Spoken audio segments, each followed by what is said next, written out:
ప్రభుత్వం మారింది, ముఖ్యమంత్రి మారారు. జగన్మోహన్ రెడ్డి గారు ఆయన కానీ ఆయన పార్టీ కానీ ఒక చరిత్ర, వాళ్ళ వర్తమానంలో లేరు.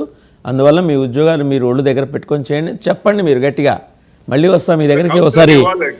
ఒకసారి వివేక్ బాబు గారి దగ్గరికి వెళ్దాం. వివేక్ బాబు గారు 2 అంశాలండి. ఒకటి, నాగబాబు గారా లేకపోతే మరో కీలకమైన నేత మీ పార్టీ నుంచి రాజ్యసభకి 2 పేర్లు ఆయన సజెస్ట్ చేశారు. ఎందుకంటే బీజేపీ నుంచి ఒత్తిడి తీసుకొస్తున్నారని తెలిసింది పవన్ కళ్యాణ్ గారు. ఎందుకంటే 3 స్థానాలు ఖాళీ అయినాయి. 3 స్థానాలకి డిసెంబర్ 20 అనుకుంటాను ఎన్నికలు జరగబోతున్నాయి రాజ్యసభ. అదే రోజు ఫలితాలు వెలువడతాయి. ఆ మూడిట్లో 2 సహజంగా తెలుగుదేశం ఆశిస్తుంది. అయితే బీజేపీ నుంచి ఇంకో ఇది కూడా వచ్చిందట. సరే, నాగబాబు గారిని మేము చెప్పి అకామిడేట్ చేస్తాం, ఆయన కానీ ఇంకొకరు మీరు సజెస్ట్ చేస్తున్నారని. బట్ మీరు టీడీపీతో మాట్లాడి పరిమళనత్వాన్ని ఇలాంటి పారాచూట్ని ఏమన్నా దింపబోతున్నారు బీజేపీ వాళ్ళు. సో టీడీపీకి ఒకటే మిగిలిపోతుంది.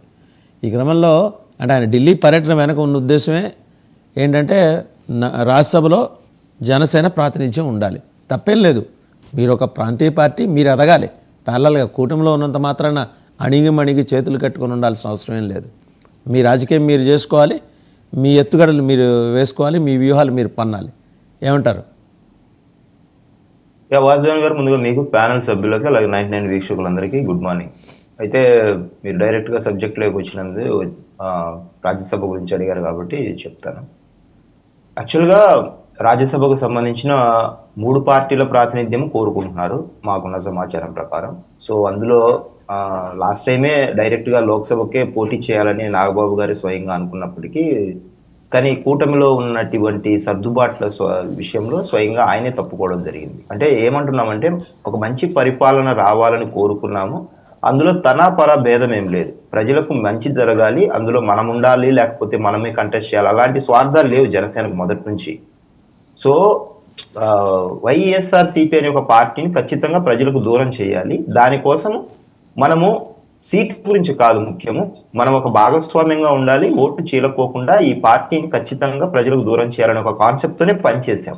సో ఆ ఉద్దేశంలో నాగబాబు గారు లాస్ట్ టైం అనకాపల్లి నుంచి అనుకున్నప్పటికీ కూడా అది పొత్తులో భాగంగా రకరకాల సమీకరణాల నేపథ్యంలో దాన్ని ఆయన వదులుకోవడం జరిగింది. ఇప్పుడు అవకాశం వచ్చింది, తప్పకుండా మా ప్రాతినిధ్యం రాజ్యసభలో ఉండాలని కోరుకుంటాం. మీరు అన్నట్టు ప్రతి రాజకీయ పార్టీకి ఉన్నట్టే మేము కూడా మా ఎదుగుదలను ఖచ్చితంగా కోరుకుంటాం, అందులో అనుమానం ఏం లేదు.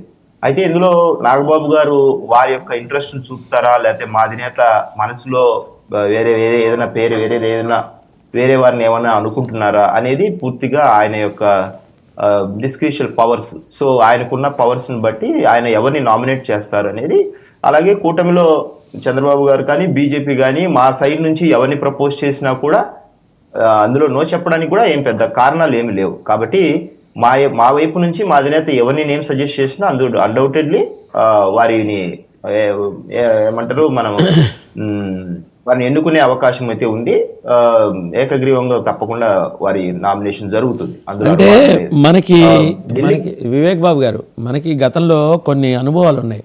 సురేష్ ప్రభు ఆయన రైల్వే మినిస్టర్ అనుకుంటా, అప్పుడు రైల్వే మినిస్టర్, తర్వాత నిర్మలా సీతారామన్ గారు ఫైనాన్స్ మినిస్టర్, వీళ్ళని మన నెత్తిని రుద్దారు, మన ఆంధ్రప్రదేశ్ నుంచి పంపించినప్పుడు సురేష్ ప్రభు వల్ల రూపాయి ఉపయోగం కాల ఆంధ్రప్రదేశ్కి.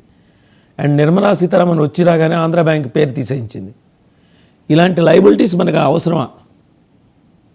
లేదు, మీరు గతాన్ని ఎప్పుడు ఈ 2024 ఈ 5 ఏళ్ల పాటు పోల్చకండి. ఈసారి జనసేన ఉంది టీంలో, అండ్ ఆయన ఆలోచన విధానము, ఆయన యొక్క చిత్తశుద్ధి, నిజాయితీ, నిబద్ధత అనేది కేంద్ర ప్రభుత్వం స్వయంగా పరిశీలిస్తుంది, ప్రతి అణువున పరిశీలిస్తోంది. మనం ఆ విషయం మీద చాలాసార్లు మాట్లాడుకున్నాం కూడా. కాబట్టి కేంద్ర ప్రభుత్వము కూడా, అంటే బీజేపీ ముఖ్యంగా మోడీ గారు ఎలా చూస్తారంటే, ఒక నాయకుడిని ఆయన ఎంత కమిటెడ్ గా ప్రజలకు పనిచేస్తున్నారనే దాని మీదనే ఆయన ఆలోచిస్తారు. సో మా అధినేతకున్న క్రెడిబిలిటీ ఏంటనేది గత 5 ఏళ్ల పాటు వాళ్ళు చూశారు. నిరంతరం ఏ స్వార్థం లేకుండా ఆయన కేవలం ప్రజా సమస్యలు తీసుకొస్తారు, ఆయనకు ఆ చిత్తశుద్ధి ఉంది. ఆ విషయంలో మనం ఆయనకు చేసి తీరాల్సిందే. సో మనం కూడా ఆయన కూడా ఈ కూటమిలోకి తీసుకొచ్చి ఈరోజు కేంద్ర ప్రభుత్వంలో ఒక కీలకంగా, ముఖ్యంగా ఈ అలయన్స్ ద్వారా అటు నితీష్ కుమార్ గారి గవర్నమెంట్ కేవలం కూటమి గవర్నమెంట్ ఉండడం వల్ల వివేక్ బాబు గారు రైట్ టైంకి మనతో పాటు ఒక ఆర్మీ సోల్జర్ లైవ్లో జాయిన్ అయ్యారు, చంద్రశేఖర్ గారు. చంద్రశేఖర్ గారు నమస్కారం అండి, వినిపిస్తుందా నా మాట?